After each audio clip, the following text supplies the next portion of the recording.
आदिशक्ति जगत जननी पराम्बा भगवती माँ का दरबार। पिता की पुण्यतिथि 48वीं है और ईसीपुर वह गांव है जो अयोध्या आ ई चौथा अक्षर ईसीपुर गांव है। जन्मभूमि सबको प्यारी होती है,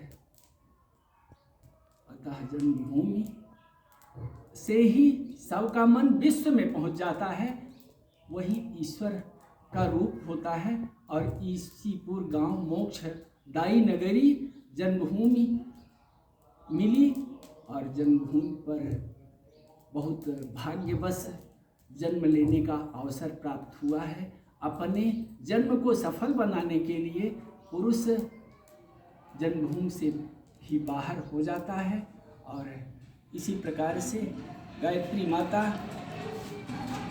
अपने क्षेत्र के ही कृपा में जब प्रभु का आदेश हुआ तो अनाथ सब हैं, लेकिन 11 वर्ष की अवस्था में पिताजी ने साथ छोड़ा था और पिताजी के बाद 2 ही गांव के ब्राह्मण बुजुर्ग पंडित जगदीश नारायण वैद्य और रामपाल तिवारी ये हमारा हाथ पकड़ करके कि अपने घर जाओ, कुछ आवश्यक होगा तो बताइएगा, ऐसे कह करके रास्ते में ही छोड़ करके चले गए और दरवाजे पर नहीं आए। दरवाजे पर पहुंच करके देख रहे हैं कि पिताजी की अंत्येष्टि जहां लाश रखी है और वही लाश चली गई तुरंत, तो उसी के बाद हम अपने दरवाजे पर पहुंच रहे हैं और गंगा जी वो प्रस्थान किए हैं कि यहाँ पानी भरने के लिए डांटा जा रहा है कि मेरा सहयोग कीजिए, अन्यथा आपके पिताजी यहाँ सड़ जाते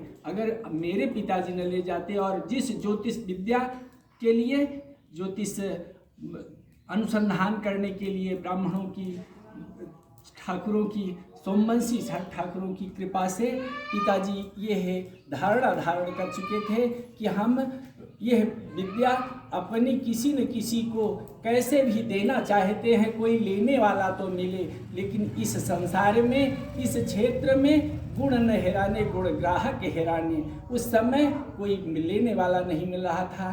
2 ब्राह्मण देव चयनित किए गए समाज द्वारा और दोनों समाज में एक बुद्धिमानता में कमज़ोर हैं और दूसरे अपने सज्जनता से कमज़ोर हैं कि सज्जनता नहीं है, कम है। अतः पिताजी दूसरे को, जिनके पास सज्जनता की कमी थी, उन्हें कर्मकांड की शिक्षा देने लगते हैं और ज्योतिष की शिक्षा जिनको दे रहे हैं कि पश्चाताप भी कर रहे हैं कि इनसे लुप्त हो जाएगी। अतः वह ज्योतिष की शिक्षा ठीक 9 महीने बाद वो भी चले गए और वह किताब भी चुरा ली गई। अब उस अवस्था में मेरा यह विचार बना कि मानवीय चेतना द्वारा जब लोगों में ईसीपुर जैसे क्षेत्र में इंसानियत का वास हो जाएगा तो ये है स्वर एवं ज्योतिष का अनुसंधान हो सकता है।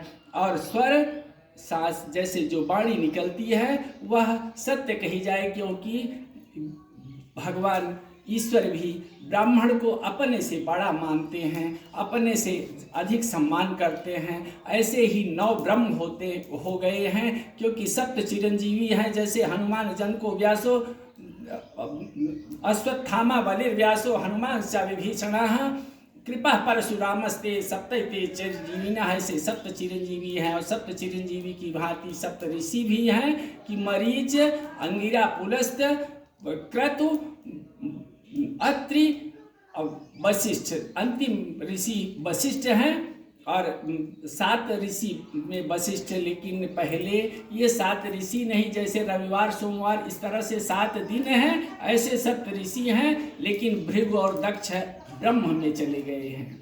आज ऐसे ही राहु केतु मिलकर के 9 ग्रह बन गए हैं। इन्हीं 9 ग्रह पे नवभिर्तंतुभिर्युक्तम त्रिगुणम देवतामयम, और यही 9 ग्रह 9 ब्रह्म सूत्रों से त्रिगुणित किया हुआ जो 27 हो जाता है, और दोनों तरफ से जब धारण होता है तो 27 दूनी 54 होता है, और जो गृहस्थ सीताराम युक्त हो जाता है वो 54 का 2 धारण करता है, जोड़ी नहीं पवाई नहीं जोड़ी धारण करता है यज्ञोपवीत का। और वो उसके यज्ञोपवीत को पा करके राजा भी हर्ष प्राप्त करता है, और जिसको भी प्रसन्नता पूर्वक अपने हाथ के छान में चौये के जनेऊ वो प्रदान करता है, वह विप्र उसे वह प्राप्त करके धन्य होता है। तो राजा प्रजा सभी एक रूप में राम राज्य की भांति निवास कर सकते हैं। इंसानियत ऐसी इसीपुर से प्रसारित होवे। और स्वर एवं ज्योतिष अनुसंधान की पिताजी क्षेत्र का ज्ञान जैसे भी रखते थे कि जाते रहते थे, कुछ भी कहते थे कि हाँ पानी बरसने वाला है, आप अपना राशन उठा ले जाएं, इस तरह से वह सबको संबोधित करते थे। लेकिन आज वह विद्या लेने वाला कोई नहीं बचा है, और लेने के लिए ही यह अनुसंधान है, अनुसंधान करने की धारणा है, जिसको यदि मुख्यमंत्री की कृपा दृष्टि जाती है तो मुख्यमंत्री योगी आदित्यनाथ जी की कृपा से यह अनुसंधान का लक्ष्य बना था, आज भी बना है और बना रहेगा।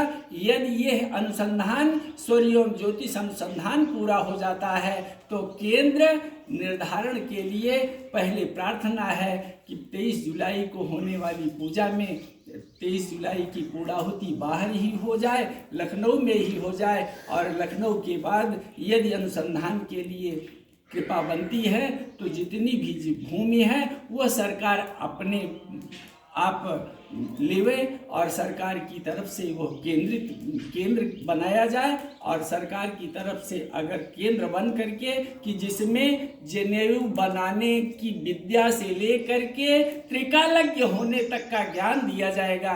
इसी भावना से गायत्री माता की स्थापना हुई है। 88 में चोरों से, उद्दंडों से, असज्जनों से और कुसंगत से बचने के लिए गायत्री माता की स्थापना हुई, और जन्मभूमि पर हुई। जिस जन्मभूमि के सहन दरवाजे पर ही आग लगने से, जब आग लगती है तो कुछ नहीं बचता है, ऐसे ही आग लगी थी, कभी सुना था कि आग लगी थी, और फिर बाद में जब स्थापना होने का समय आया है तो स्थापना के तो हो गई, लेकिन स्थापना के पूर्व ही जो निवास के लिए भाइयों द्वारा अनाथ के लिए घर बनाया गया था उस पर भी आग लग गई थी।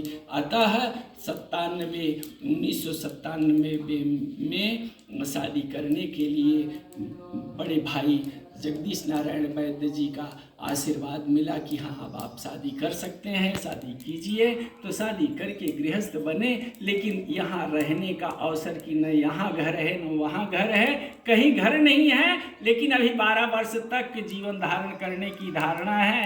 और 12 वर्ष तक यदि यह केंद्र आधारित हो जाता है तो अच्छी बात है कि यहाँ मृत्युशैया पर जब विराजमान होंगे तो कोई भी ले जाने वाला न मिले, लेकिन ऐसे ब्राह्मण को जो कोई ले जाएगा पग पग पर अश्वमेघ यज्ञ जैसे पुण्य को प्राप्त करेगा। यदि इस प्रकार से भावनाएं जिसकी हैं, ऐसे विप्र अनाथ अवस्था में जहाँ पड़े रहते हैं उनको ले जाने वाला जो अंत्येष्टि क्रिया के लिए ले जाता है उसे अवश्य ही अश्वमेघ यज्ञ के बराबर पुण्य प्राप्त होता है। यदि ऐसा संभव नहीं होता है तो कैलाश मानसरोवर सपत्नीक जाने के लिए भगवान की कृपा बने, इसी आशा से गायत्री माता हैं। और पुण्य भूमि की कृपा, पुण्य मातृभूमि की कृपा और पुण्य तिथि पर प्राप्त करने हेतु यह 12 वर्ष तक अभी आने के लिए चैतराम नवमी मध्याह्न काल में पिताजी गए हैं,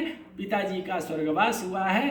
तो अभी 12 वर्ष नित्य जैसे रामचरितमानस अखंड 1 महीने कल्पवास में पाठ करने की धारणा बना चुका है, ऐसे ही यह 12 वर्ष तक अभी आने की चेष्टा करता ही रहेगा। ओम नमः शिवाय।